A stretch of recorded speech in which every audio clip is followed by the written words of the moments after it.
Saudara, terima kasih Anda masih bersama kami di Sapa Indonesia Pagi, masih dengan sejumlah narasumber. Ada Mas Adi Praitno, pengamat politik UIN Jakarta, kemudian Mbak Titi Anggraini, Dewan Pembina Perludem, kemudian ada Pak Syaiful Huda, Wasekjen dari PKB. Kita masih ngobrol-ngobrol terkait dengan isu atau usul dari salah satu politisi ternama ya di Indonesia terkait dengan penundaan pemilu. Saya tadi kembali lagi ke Mbak Titi, ini terkait regulasi lagi Mbak Titi, kalau ini apakah nantinya kalau kita lihat ini misalkan benar terjadi begitu, ini harus mengamandemen undang-undang kah? Kemudian ini nanti jadi apa bedanya dengan usulan 3 periode yang sepertinya hingga saat ini responnya kurang baik begitu? Penundaan pemilu selama kurang lebih 2 tahun ya, sampai dengan 2 tahun. Walaupun ada yang mengatakan penundaannya sampai 2027. Kalau 2027 berarti lebih dari 2 tahun. Ya. Nah, perbedaannya kalau 3 periode itu tetap harus ada pemilu.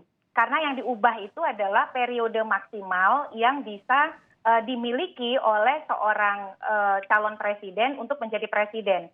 Kalau sekarang kan persyaratan konstitusi itu sudah sangat jelas. Pasal 7 Undang-Undang Dasar kita menyebutkan bahwa presiden hanya bisa menjabat maksimal 2 periode. 2 kali 5 tahun, artinya 10 tahun. Nah, kalau 3 periode berarti dia bisa menjabat 3 kali 5 atau 15 tahun, dan itu harus melalui proses pemilu periode ketiganya. Kalau perpanjangan itu jalan tol, bisa dapat 3 periode tanpa pemilu, jalan gitu ya. tol, oke. Karena tidak perlu melalui pemilihan umum. Tapi harus diamandemen juga tetap undang-undang kan Mbak Titi? Betul, harus Oke. diamandemen. Karena kenapa? Karena pasal 7 Undang-Undang Dasar kita menyebutkan spesifik masa jabatan presiden itu hanya 5 tahun, tidak lebih tidak kurang. Yang kedua, pemilu kita setiap 5 tahun. Walaupun ada undang-undang yang mengatur potensi atau peluang penundaan pemilu, tapi tidak ada karena stabilitas ekonomi. Semuanya dilimitasi soal kerusuhan, gangguan keamanan, bencana alam, dan tidak ada anggaran. Nah, kalau tidak ada anggaran ya harus declare negara, kita tidak punya uang. Tapi saya akan tanya, kok kita pindah ibu kota bisa, pemilu tidak bisa gitu ya. Sementara pemilu itu adalah amanat konstitusi kita. Tapi sekali lagi harapan begini Mas Yanda, kita sebagai warga negara, terutama elit politik, pejabat publik, panutan warga, mari kita ajarkan budaya berkonstitusi. Jadi konstitusi itu adalah ruang di mana kemudian komitmen kita bernegara itu diekspresikan. Kalau kemudian konstitusi mudah sekali gonta-ganti karena kepentingan yang sifatnya pragmatis, apalagi temporer, itu ya luar biasa. Ini kita bukan hanya demokrasi kita yang akan menjadi sorotan dunia, tapi juga publik akan bisa tidak percaya kepada otoritas karena tadi ya lain musim, lain omongan gitu ya. Kalau ingin pilkada di masa pandemi, argumennya dari hulu ke hilir, tapi giliran menunda pilkada, argumennya kok jadi kontradiktif. Nah, ini edukasi yang sangat buruk bagi masyarakat kita, saya kira. Pak Huda, ini pendidikan atau edukasi konstitusionalnya nanti jadi istilahnya dalam tanda kutip tercoreng nih kalau kemudian nanti gonta-ganti terus. Tadi juga kalau dari perspektif Mas Adi dan juga Mbak Titi, kalau terkait ekonomi justru sebaliknya ini bisa mendongkrak perekonomian di grassroots juga. Ini sepertinya agak sulit kalau harus juga kemudian mengamandemen undang-undang. Apa bedanya nanti dengan mengamandemen undang-undang untuk 3 periode? Bagaimana tanggapan Anda, Pak Huda?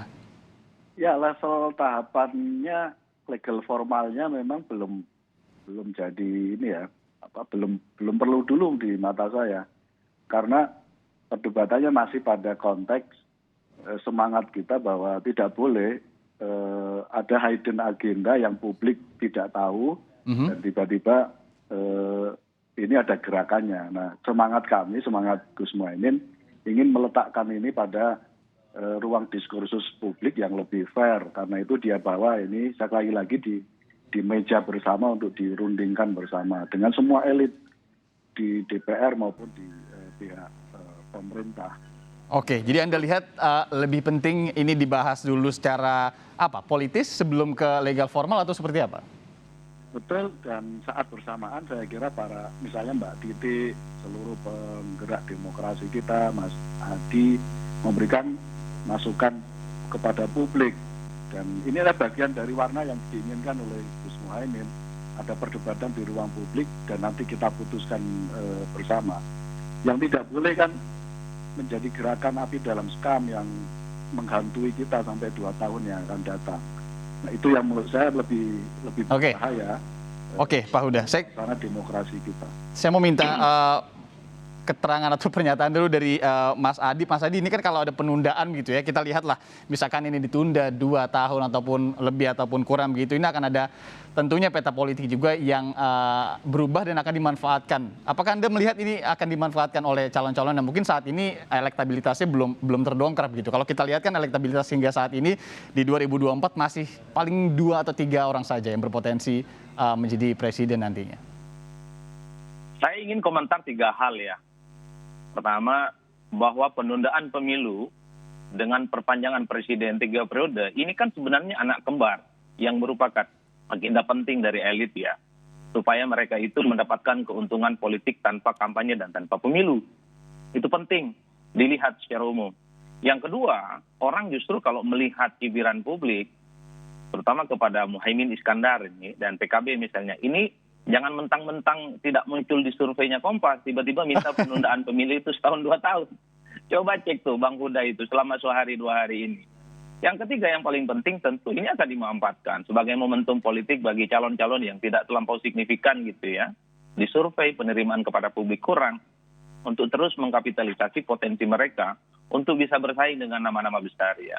Tapi overall di atas segala-galanya, dulu waktu ketika ada usulan jabatan presiden 3 periode, itu resistensinya cukup luar biasa. Potensi konfliknya jauh lebih besar ketimbang penundaan. Ada kemudian coba ini dibikin lebih agak mudah. Penundaan pemilu seakan-akan dianggap sebagai bentuk antara yang meminta presiden 3 periode ataupun dengan yang menolak.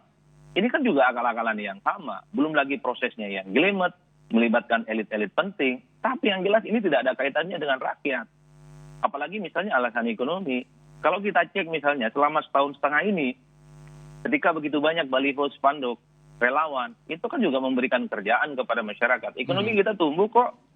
Bahkan banyak teman-teman saya yang baru selesai kuliah jadi relawan, jadi buzzer politik mereka gitu ya, jadi influencer mereka.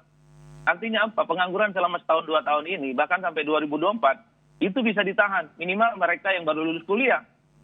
Makanya kemudian kalau alasan pertumbuhan ekonomi dijaga momentumnya, apalagi menghindari konflik, saya kira ini nggak masuk akal. Makanya Bang Huda, kalau mau ini mendengarkan aspirasi publik, jadi jangan bikin anak kembar. Bukan 3 periode, bukan penundaan, tapi bikin 3 anak kembar. Yang keempat, tolak semuanya itu.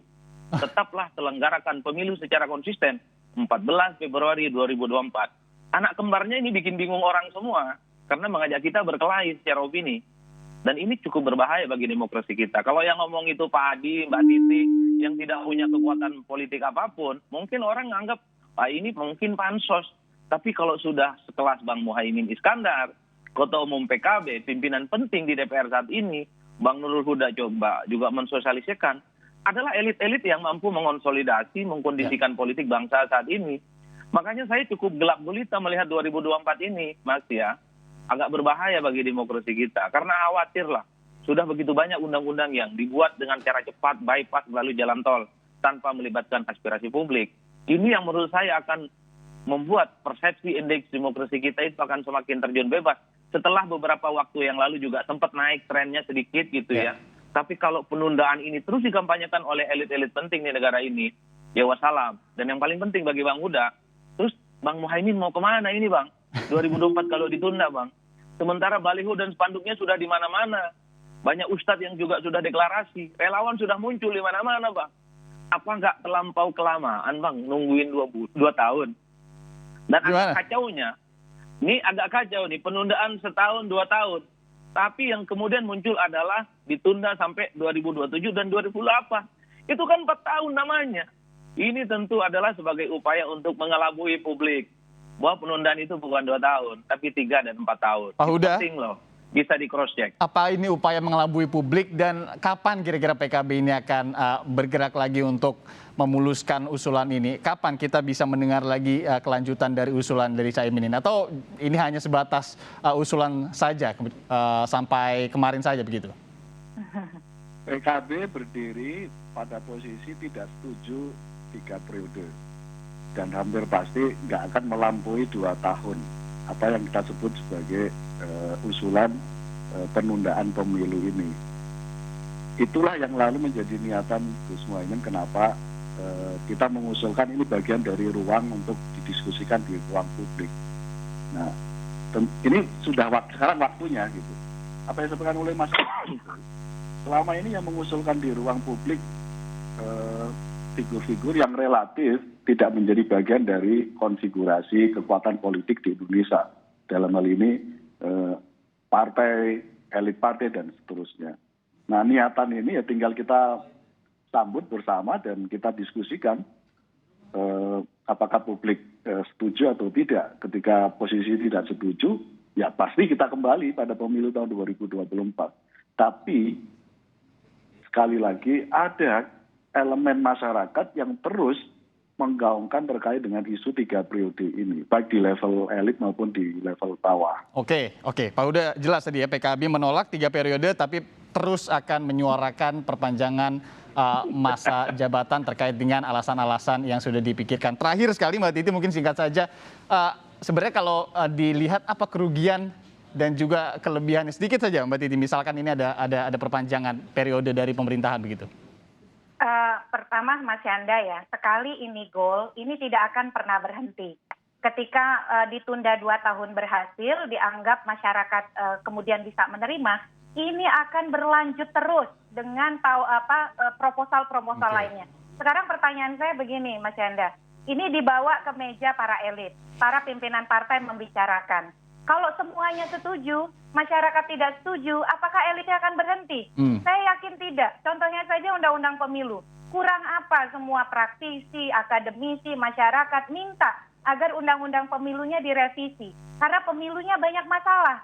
Tapi ketika pemerintah, DPR, DPD setuju untuk tidak merevisi, ternyata kan yang diambil adalah keputusan para elitnya. Nah, saya justru sangat khawatir ketika menyatakan sekarang mari kita bawa, kita bicarakan secara formal dengan yang punya gawean, yaitu partai politik. Selama ini kalau partai politik sudah setuju, pengalaman saya, mereka menjadi unstoppable. Masyarakat itu pasti akan ditinggal. Dan bahayanya adalah justru pada stabilitas ekonomi, karena masyarakat pasti akan melawan. Orang suka sama Pak Jokowi, suka dengan popularitas yang ditemukan oleh Litbang Kompas, tapi mereka yang suka itu juga tidak suka kalau kemudian presidennya 3 periode dan pemilunya ditunda.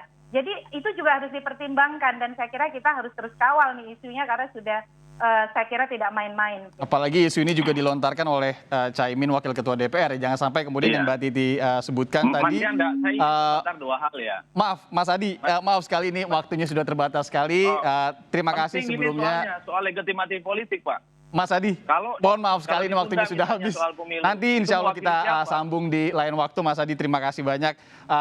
Mohon maaf sekali waktunya sudah habis. Mas Adi Prinantio, pengamat politik UIN Jakarta. Kemudian Mbak Titi Anggraini, Dewan Pembina Perludem. Terima kasih. Kemudian Pak Syaiful Huda, Wasekjen Partai Kebangkitan Bangsa. Terima kasih. Semoga juga jangan sampai yang Mbak Titi sebutkan tadi ini kejadian bahwa bila deal sudah ada di level atas, ini masyarakat kemudian tidak disertakan kembali. Dan kita tunggu tentunya bagaimana kemudian kelanjutan usul dari Ketua Umum PKB Caimin terkait dengan penundaan pemilu. Jangan sampai ini hanya lagu lama dengan kaset baru terkait dengan perpanjangan 3 periode yang harus juga kemudian mengamandemen Undang-Undang Dasar. Terima kasih para narasumber hari ini.